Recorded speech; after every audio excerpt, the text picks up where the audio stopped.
Hello friends, कसे आहात? मस्त मजेत ना? नवीन दिवसाची नवीन सुरुवात आहे एका नवीन रेसिपी सोबत. आज मी बनवलेली आहे चमचमीत अशी ढोबळी मिरचीची किंवा सिमला मिरचीची भाजी.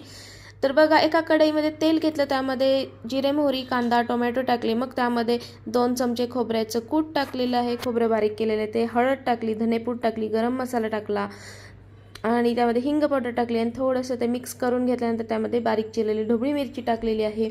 आणि बघा, ही छान अशी भाजून घ्यायची आणि मग त्याच्यामध्ये चवीनुसार लाल तिखट, चवीनुसार मीठ टाकायचं, पुन्हा मिक्स करायचं आहे आणि त्यामध्ये थोडीशी गोड साखर आपली टाकायची आहे आणि अर्धी वाटी पाणी घातलेलं आहे.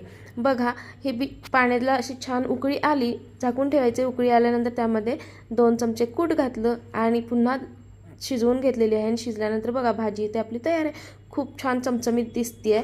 तुम्हाला जर भाजी आवडली तर नक्की चॅनलला सबस्क्राईब करा, लाईक करा, शेअर करा. Bye bye.